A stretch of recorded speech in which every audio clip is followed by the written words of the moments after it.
Marchion Ro has been the primary villain of the High Republic era of Star Wars so far. His origins have largely been shrouded in mystery until recently. The comic Eye of the Storm by Charles Soule shed some light on his species and his family, and that's what we'll be covering today.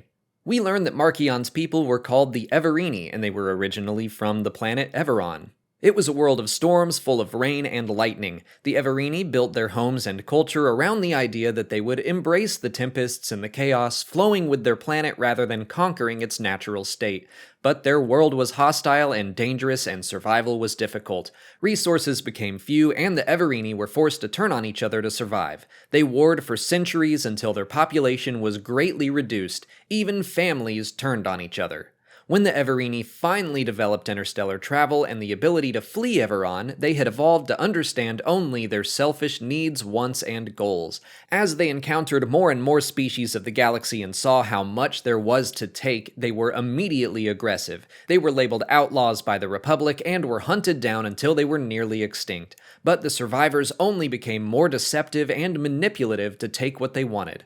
Thousands of years later, Marchion Ro's family was one of the few Evereni left in the galaxy. Over 250 years before the Clone Wars, they built up a group of marauders called the Nile and plotted against the Republic, but even still they were distrustful of each other. Marchion witnessed the death of his grandmother, Shala, at the hands of his father, Asgar. Asgar took control of the Nile for 10 years until he was also killed by one of his Tempest runners, Lorna D. Marchion watched his father die when he could have helped. Then Marchion took control of the Nile to fulfill his destiny. His grandmother considered him to be the tip of the blade that would pierce the Republic and exact revenge on those that once hunted the Evereni. A decade later, Marchion was prepared to begin his attacks on the Galactic Government and the Jedi Order, who, as far as we know, were also involved in the near destruction of his people. He caused the Great Hyperspace Disaster, attacked the Republic Fair, destroyed Starlight Beacon, and unleashed the Nameless on the Jedi. And that's what we know so far. There's still plenty we don't know about Marchion, but I'm already really into the idea of the Evereni and what they could mean in stories outside of just the High Republic. We now have this rare species wandering the galaxy. They could pop up at pretty much any time during the Old Republic era and beyond, and we, the audience, would know that they are always bad news.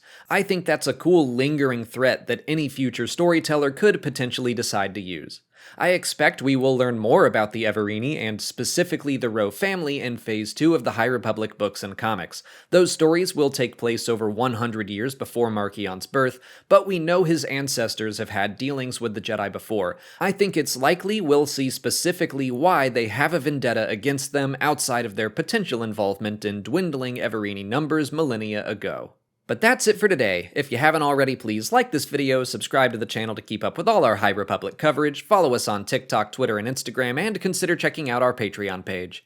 As always, thanks for watching, and may the Force be with you.